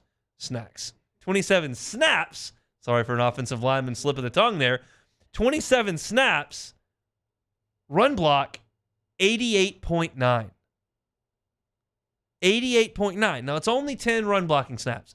It is a small sample size. But we know that a lot of these young Saints offensive linemen are better or more suited to getting behind their pads and running the ball. Trevor Penning comes to mind. Fuaga certainly comes to mind. You move him over to the right side, he can be a mauler over there. I like what I've seen from him. That's very, very good news from him. How about Spencer Rattler? His grade on Pro Football Focus right now, 71.4 overall. That is very good. By the way, Fuaga, highest graded player on the Saints offense in its totality. Rattler's number 3 at this point. That is good news. Trevor Penning, I realize he got hurt, but he played 20 snaps. His pass block grade as a guard, solid work. 83.3 on 12 snaps. Maybe he's more suited to play on the inside. That is encouraging. He's not the youngest player out there anymore, but he is still young. And at this point, I don't think Trevor Penning is going to command a massive amount of money next year. So if he is making strides, that could be a guy that you can keep in the fold. And the last guy I want to talk about here is Kelvin Banks, who has been in there for 23 pass blocks reps, and his grade is a sparkling 88.1 as a pass protector at left tackle. That is excellent work. Excellent. 88 is excellent. So there are some young players who are doing some good things. And I'm going to try to continue to harp on that. And you know what it may have to come from? Pro Football Focus. Because the stat sheet is not going to tell me how well Quincy Riley covered on a play where they don't throw it his way. The stat sheet is not going to tell me what Trevor Penning's pass blocking sets look like. Like, sometimes the instant replay will, but Pro Football Focus will. And I feel like I'm going to spend more time harping on the development of some of these guys with these grades as opposed to, hey, now it's October the 23rd. What's the Saints' record? I don't know what it's going to be. It's probably not going to be very good. But if it's not very good, and Kelvin Banks' grades are good, and Taliesin Fuaga's grades are good, and Quincy Riley's grades are good, and Danny Stutzman gets on the field, and Jonas Sanker gets out on the field, and their grades are good, and you're starting to see some young guys, despite the fact that maybe quarterback is not as developed as everybody else in the league, and maybe you're not winning games because of that, because it's the most important position on the field, but some of these younger guys off the ball are doing some things that are very encouraging. That may be the best way to digest this Saints season. This stuff is encouraging to me. And it's the only way to get yourself out of this mess. The Saints cannot spend their way out of this mess. You cannot free agent your way out of this mess. You draft your way out of the mess. And Jalen Ford's a draft pick, and Jonas Sanker's a draft pick, and Danny Stutzman's a draft pick, and Quincy Riley's a draft pick, and Taliesin Fuaga's a draft pick, and Kelvin Banks a draft pick. These are the guys that have to turn the corner one time or another for the Saints to regain their footing and make a push in the NFC. That is not going to come this September, in my estimation, but you're making steps toward it. And I'm choosing to look at some positive things. And this is a season where digging for positives, I think, is going to be acceptable. There are some times where it's a zero-sum game. You must win. Dennis Allen last year, September, October, this is zero-sum. You've got a veteran quarterback. You've got the coaches you wanted to put in place. You got to go get this done, and he didn't. So that's when you get upset, you get angry, you get cranky, and you criticize. If we're going to talk about the same, in this market right now in Baton Rouge, LSU's in a zero-sum game this year. I don't care if guys play well and you lose 4 games. That's not good enough. The Saints aren't in that position this year. The Saints are in a position to develop, to get young guys experience, to have those guys improve, hopefully see those Pro Football Focus grades tick up a notch, and see what wins and losses happen and get ready for the next year. But I think through 2 preseason games, there's been some really quality play by some young Saints at this spot, and I'm encouraged by that. Let's hope it continues coming up this weekend against Denver, and we'll see what the season has to hold for the black and gold coming up. If you're looking for Saints coverage, LouisianaSports.net, Ross Jackson does an awesome job and has you covered there. Also, Hunt on Saints. Subscribe to the channel. We appreciate it. It'll get your Saints coverage right there to your homepage every single day. We've got a video every single day that pops up on Hunt on Saints. So go check that out on YouTube or wherever you find your podcast. We'll step aside, talk some Oklahoma Sooners, LSU season finale. What's that looking like in Norman? Bob Przybylo joins us next. The Hunt Palmer Show. Highland Insurance Group, HighlandIG.com is that website. Insurance is not the most fun thing to talk about. I know I did it every day for 7 years. I get it. But it's important for a business owner. If you're a business and you feel like your renewal is just to sign on the dotted line and hope the number went down or only went up just a little bit, but you don't really know what's in the fine print of those policies, just have the Highland Insurance Group come and audit it. Let them come and read it. You don't want to read the whole policy. You don't want to read general liability policies and cyber policies, property policies, EPA. You don't want to deal with all that. You'd rather just have a trusted agent do that for you. Your broker should be like your attorney, should be like your CPA. You trust them with your sensitive information and with the livelihood of your business. Trust your insurance broker as well, and trust the Highland Insurance Group. Jonathan Carver and his team are experts. They're phenomenal to work with, and they will make sure that your coverage is right. Whether it's storm season, car accidents happen, be very litigious in the society here in Louisiana. Cyber claims can happen as well. Make sure you're covered. The Highland Insurance Group will do that for you. It's the Highland Insurance Group. Find them online, HighlandIG.com. These ice cubes could have been a thankless bed for an all-you-can-eat salad bar. But instead, they cradle and cool the crisp, refreshing Dos Equis. Nicely done, ice cubes. When it comes to industrial construction, River Parish Contractors can do it all. Mechanical, structural, custom fabrication, specialized welding, and turnaround services. Strategically located in between Baton Rouge and New Orleans, we have the local team with the experience and commitment to safety to manage the most complex industrial projects. Period. Here's the deal. Partnering with us means your project is delivered on time, on budget, and most important, safely. River Parish Contractors. Let's get building. At Atmos Energy, our smart choice solutions help customers save energy and emissions with rebates up to $500 off high-efficiency natural gas appliances, smart thermostats, and weatherization upgrades. Together, we're fueling our energy future. Looking for cleaner energy? Propane is energy for everyone. And when you're cooking with clean, affordable propane, you're cooking with gas. In the wintertime, nothing heats a home like Louisiana propane. And when you need hot water, propane's got you covered. Oh, and you won't regret that propane generator when the power goes out. I'm Miss Louisiana, Gabrielle McLeod, and to find more information and to find a propane dealer near you, visit louisianapropane.com. Men, age is just a number. Don't let it dictate how you feel. Goodwood Men's Sexual Wellness has anti-aging services that can help you look and feel your best. Visit yourgoodwood.com and discover a renewed sense of vitality. Breck teamed up to reimagine your parks, and you imagined big. With your help, we went to work, creating 12 beautiful community parks across the parish. A family-sized water park, miles and miles of trails, and parks just for your dogs. There are more places to splash, to explore, to run wild, and even soar. You imagined, we delivered. Gold. Breck, your #1 park system in the nation. Today, we are shaping tomorrow. We are researching how extreme stress impacts the immune system, from trauma victims to athletes and even astronauts. Our work is leading the way in sepsis treatment, saving countless lives. We're unlocking the mind with music in exciting new ways.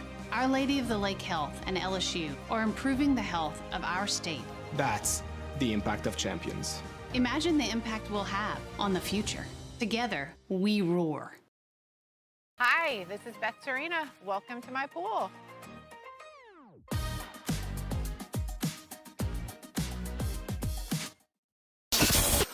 This is the Hunt Palmer Show, brought to you by Renaissance Homes and Pools.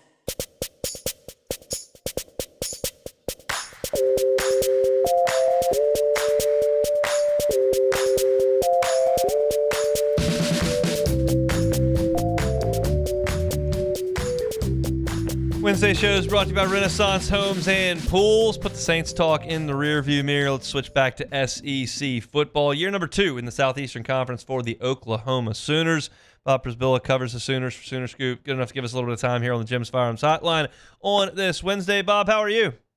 I'm doing all right. How's everything going this Wednesday? Everything's good. We're trying to get to next week when we start talking about real football. We'll get there one way or another. Curious big picture, really the entirety of the Sooners athletic program. Like, how was year 1 in the Southeastern Conference? Exciting, a lot of buzz still, disappointing? How would you characterize it? Disappointing, I think. I think fans felt that OU was ready to make that type of leap, and in a lot of sports, it sort of showed up that OU as an administration, as a program, just wasn't quite there. And when your football program isn't, doing what fans expect, it really shows up. Like, it's okay, OU still had success, like gymnastics and softball and things like that. But when big heavy hitters like football don't deliver, and you spent the last 3 years as a fan base kind of puffing out your chest, saying, yeah, get ready, because here we come, that was a rough season for everyone to take in. Did the Alabama win, did it feel like a one-off, or did it feel like, hey, there's something here, we just got to tap into it more often? It felt like a one-off now, just especially because the pieces are gone. Like, yeah. It wasn't, like, I was naive at that point, still thinking maybe that's the rebirth of Jackson Arnold, and this is where the next chapter of his OU story goes. But, obviously that didn't pan out the very next game, and Baton Rouge was as bad as like any other, road game that OU had gone through in the SEC last season. I mean, it was one heck of a moment. I was the first field storming in 24 years. It allowed OU to reach a bowl game, so it was really important. But I don't believe like they're using that as like, remember how we played against Bama? That's what we can do here in 2025 and beyond. All right, so let's talk about this team. Clearly, the offense is what needed the overhaul. A lot of the playmakers from that team, or lack thereof, are now gone, and there's been a new administration brought in on that side of the ball, for lack of a better term, from Washington State. What can you tell us about the plan here for this iteration of the Oklahoma offense? I mean, honestly, as much as OU fans didn't want to hear it, offensive line coach Bill Beatenbow, got to talk to him a couple weeks ago, and he's like, Ben Arbuckle, he's a young Lincoln.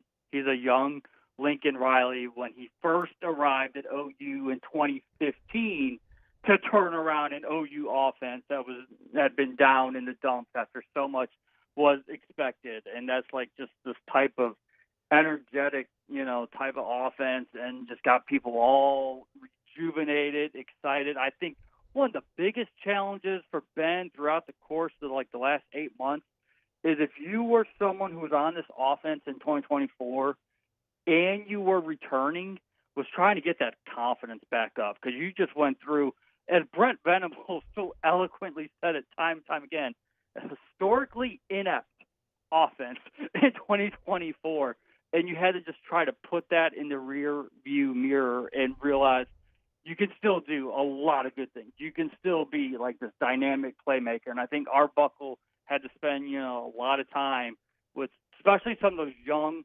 receivers who had a lot of chances and accomplished very little. It's like, don't give up just yet. Don't hang your head.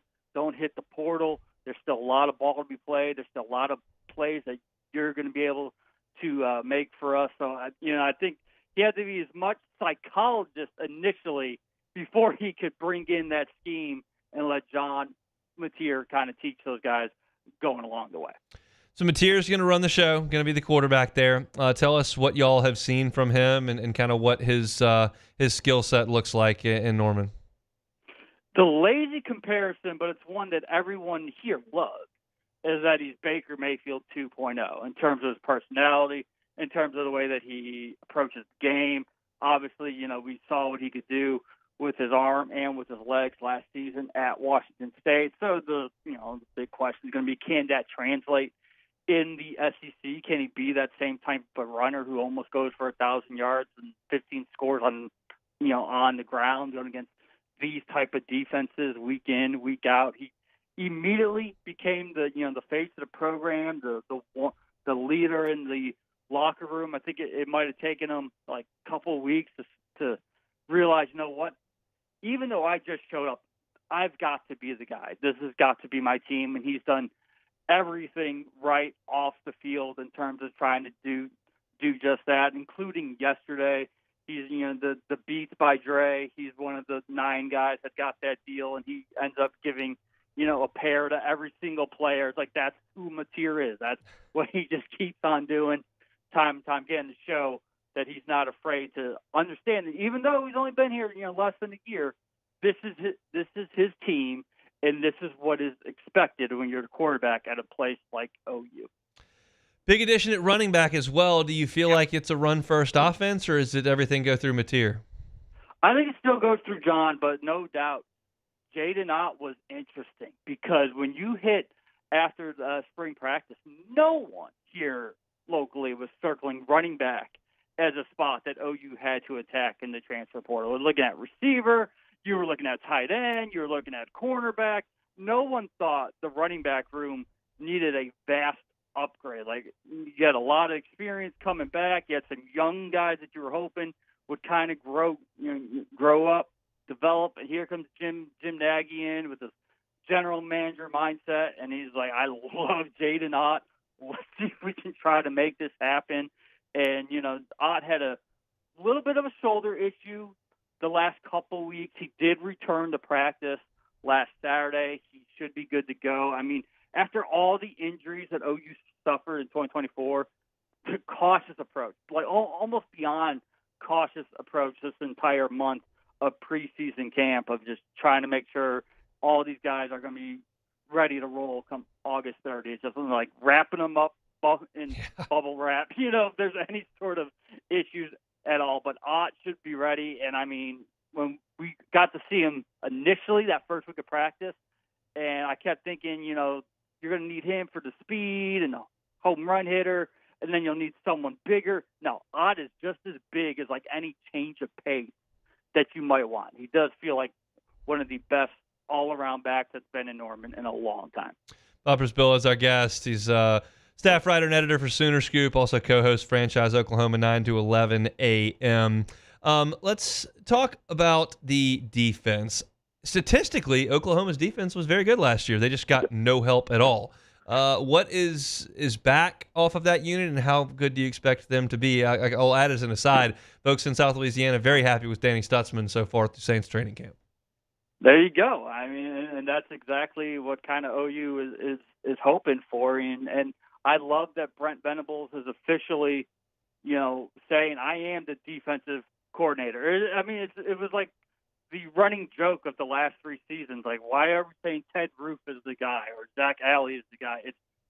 Brent Venables is calling the shots. Why don't we just go ahead and say that? And you could almost kind of hear the players laugh that off when we would ask them during the spring, like, does it feel different that Brent's calling the players? Like, he's been doing this for 3 years. It's just nothing new to us. So, yeah, we're thrilled to have him, calling all the shots. And you look, it is going to be about replacing those type of guys. Danny Stutzman now with the Saints, Billy Bowman now with the Falcons. Like, there were people right behind them. And it's just about them growing up and maturing and becoming those dudes. Like, they're at every line of the defense, you feel incredibly confident. And I blame Cole Kubelik for saying that OU had the best defensive line in the SEC back in May. Because now, like, all is like, whoa. Like, do they really? It's like the defensive tackles for OU, which was an incredibly sore spot 4 or 5 years ago and had no one over 300 pounds, has absolutely been transformed. Todd Bates has done an incredible job of making that an SEC caliber line. How big is this year? What's on the line for Brent Venables? I think that's an obvious question, but I'm curious your thoughts on it. Oh, yeah, this is as make or break as it gets. And I think that's probably why he said, you know what, if my job is about this season, then let me do it my way. Let me call the defense. If it stinks, it's on me anyway. Like, let's just, and Arbuckle, I trust him to be the offensive savior. I'm going to continue to run the show with the defense, and let's go ahead and try to turn this thing around. So it's going to be a gigantic boom or a massive bust, and they'll have to reconfigure everything, and then that gets really tricky with the athletic director situation, not knowing when they're going to try to make a hire there. That's what this first month will be so important for OU to get off to a nice start, because let's just say OU were to lose to Michigan and Auburn, and they're 3-2 going into Texas week, when you have a lame duck athletic director and probably a lame duck head coach. I mean, that can get sideways very, very fast. So it's imperative to get a great start, but it's imperative to show the higher ups, show the fans that 6-7 wasn't aberration, although it's happened twice in 3 years. Yeah. So I'm not sure how far you can go there, but I don't know if there's a win total. Like, if you say 9, you circle that and you say that's going to be enough. I think it's just going to depend what 9 that might be or how some of those games play out. But this is definitely a season of zero patience, because they've given them all the resources in the world, including the front office with Jim Nagy. Like, everything that Brent Venables could have asked for, he has been given. Now it's time to get the job done. Yeah, between jobs and playoff aspirations, potentially SEC title, that game between LSU and Oklahoma just after Thanksgiving probably has something on the line for either side, just depending on how the first 11 weeks go. He's Bob Przybylo with Sooner Scoop. Appreciate you giving us a little bit of time. Enjoy your last weekend with no football, and we'll get back at it next week. All right, guys. Appreciate it. He is Bob Przybylo with Sooner Scoop. Yeah, I mean, it's unquestionable that Brent Venables is working for his job there, because whether or not Oklahoma wants to mention that, like, you're gonna look at Texas at the same time you look at yourself, and it's difficult to look at Texas recruiting at that level and Texas being, in the SEC championship game in year one and being in the playoff, and then you're sitting there at 6-7, like you realize that y'all are supposed to come in on even footing here, and it's not. And I remember very vividly, we had Brandon Drum from the Sooner Beat on when Oklahoma joined the league, and he gave a stat, and I'll have this number wrong, but the point remains. They had won the Big 12 something like 14 out of 21 years. Something like that. I don't know exactly what it is, but something to that effect. 2 out of 3 years they win the league. And that just doesn't happen in the SEC. It's just not, it's not doable. You can't do it. So the expectation level has to be tweaked, but also you're going to look across the way at the team that came into the league at the same time as you and go, okay, they're doing this. Why are we doing this? And that is something that Brent Venables is going to have to deal with. So again, I also don't think you can put a number on it because not every 9-3 is the same. Not every 8-4 is the same. But you got to win some games, and it needs to start with Michigan and Auburn. Because if you can't beat Michigan and Auburn, you still got to go play Tennessee, and you still got to go play Alabama, and you still got to welcome LSU, and you still got to play Texas, and it just gets hairy really quick if you can't figure out a way to get it done early. And I want to say the finish for Oklahoma is the worst in the country. I'm pulling up their schedule right now. I remember this being a talking point in Atlanta, and I didn't bring it up to Bob because I just kind of wanted a big picture there. And again, I don't think it's just putting a number on it. But if you look at what Oklahoma does after its first little stretch, which does include some games they'll be significant favorites in and they'll win no matter how they play. But once you get to a certain point in the schedule, it just gets really, really difficult. And it starts with Texas in Dallas. That's October 11th. After that, at South Carolina, not going to be easy. Ole Miss comes to Norman, not going to be easy. At Tennessee, not going to be easy. At Alabama, not going to be easy. Against Missouri in Norman, not going to be easy. LSU in Norman, not going to be. That has got to be the most difficult closing stretch that anybody faces in college football. So they've got to beat Illinois State to start. They got to beat Michigan and Norman. They got to go to Temple, which I don't know why that game's on the schedule. They got to go beat them. You really need to beat Auburn and you beat Kent State. You need to be undefeated when you go play Texas in Dallas. And if you are, then you got a fighting chance. If you got 1 or 2 losses, Brent Venables is in big trouble. Just got to have a great September there in Norman. We'll see if they can get it done. Come back and close it out next. The Hunt Palmer Show. Genesis of Baton Rouge, genesisofbatonrouge.com. America's best warranty. That's what they've got at Genesis. Talk about 10-year, 100,000-mile powertrain warranty. They've got their new vehicle bumper-to-bumper warranty. 5 years, 60,000 miles. That is industry leading. You're talking about an enhanced 24/7 roadside assistance. That's for 5 years, unlimited miles, so you're not stranded on the side of the road. Complimentary scheduled valet maintenance for 3 years and 36,000 miles. How convenient is that? They come get your car, bring it right in, do all your service. Complimentary. Bring it back to you. It's part of the experience of being a Genesis driver. When I say Genesis, you should think luxury brand. When I say luxury brand, don't immediately throw your hands up and go, oh, well, I can't afford that. You won't know unless you go in there and check. Check out the inventory, genesisbatonrouge.com, but go on Airline and PQ and see them.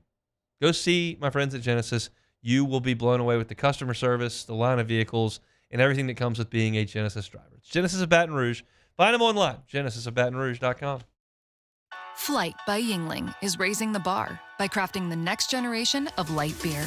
With only 2.6 carbs and 95 calories, this is premium refreshment 6 generations in the making. Flight by Yingling. Raise the bar. Parish Construction and Roofing. This is Coach Kim Mulkey. Go to parishbuilt.com for all of your roofing needs. From your hometown, parishbuilt.com.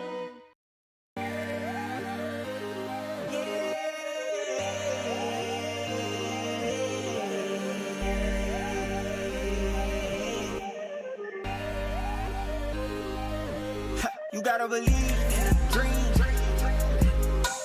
Believe. You gotta believe in a dream.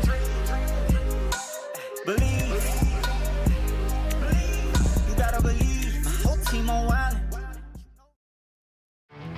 There it is, the extra mile. on the border of expected and extraordinary for those willing to go further, like vans customized for work or play, with safety and tech to keep you connected. Supported by a 5-star sales, service, and finance team, and backed by the 1-star you know. So go the extra mile. It's never crowded, because so few have what it takes to go there. Mercedes-Benz Vans. These are the luckiest ice cubes in the world. They could have been a thankless bed for an all-you-can-eat salad bar. But instead, they've been called upon to cradle and cool a crisp, refreshing Dos Equis. Looks like the lucky just got luckier. Dos Equis. ED, low T, or simply seeking to optimize your health and performance? Goodwood Men's Sexual Wellness offers a range of discreet services to address your specific needs. We empower men to reclaim their health and confidence. Visit yourgoodwood.com. At Auctioner, we know healing is a team sport. That's why we've partnered with world-renowned orthopedic surgeon Dr. James Andrews to create the Auctioner Andrews Orthopedics and Sports Medicine Institute. Whether you're a professional athlete or a weekend warrior, our team of specialists are dedicated to getting you back in the game. So whatever your reasons are for reaching your personal best, we've only got one. You. Auctioner Andrews Institute. Long live you. Family owned and community driven. Service Chevrolet Cadillac, a legacy you can trust since 1972. You're listening to The Hunt Palmer Show, brought to you by Renaissance Homes and Pools.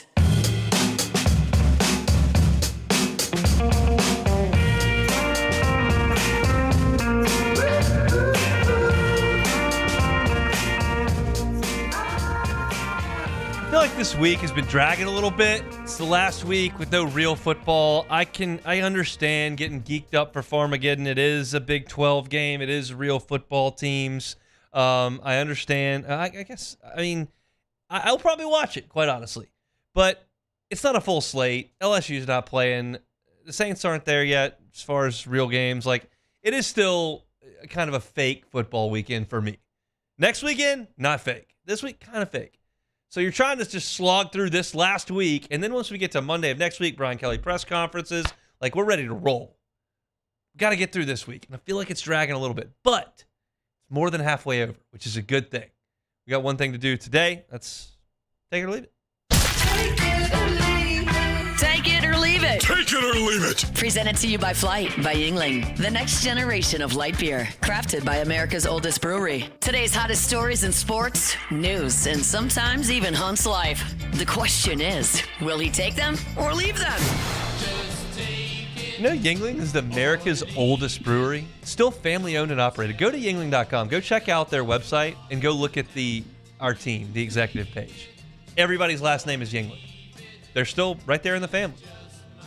It's America's oldest brewery, and their new light beer is awesome. It's Flight by Yingling. Still really hot out there. Looking for a light, refreshing beer. Cannot recommend enough. Flight by Yingling is the next generation of light beer. All right, let's start it off with everybody's favorite boxer. Jake Paul is set to test himself against WBA lightweight champion Gervonta Tank Davis on Wednesday. Netflix announced an exhibition bout slated on November 14th.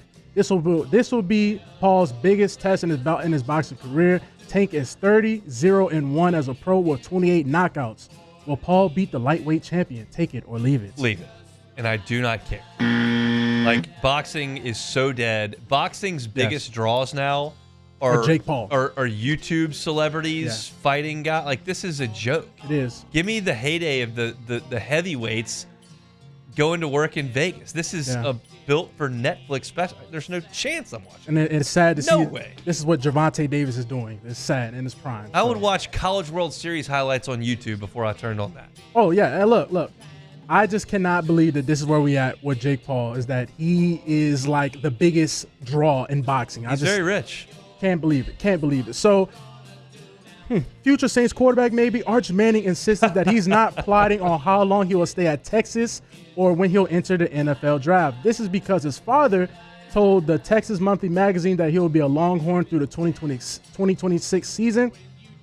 Manning said, I don't know where he got that from. In his first meeting with reporters, he texted me to apologize, speaking about his grandfather. I'm taking it day by day right now. So will Arch be the Saints starting quarterback in 2026? Take it or leave it. I will leave that. A lot of things would have to happen for that to happen. One, the Saints would have to pick really high in the draft. We're going to pick high. We will be bad. We will be bad. And then Arch would have to leave, and then he would have to be good enough to be a top pick. So a lot of those things have to happen. I'm going to go ahead and leave that, although it would be a very interesting story if that did happen. I think Arch probably needs to just play a full season as the Texas starter, and then we'll address his NFL future. How about we agree to do that? So. All right, that's it for a Wednesday edition of Take It or Leave It, a Wednesday edition of The Hunt Palmer Show, brought to you by Renaissance Homes and Pools. You missed any of the show, including my thoughts on LSU's 5 most indispensable players and some really good thoughts on Saints young players on Pro Football Focus Grades. Check that out on demand. Hunt on Saints, Hunt on LSU, wherever you find your sound. Matt's going to drive you home on AFR. We're back tomorrow, same time, same place. The Hunt Palmer Show. Looking for cleaner energy? Propane is energy for everyone. Propane water heaters are very cost efficient.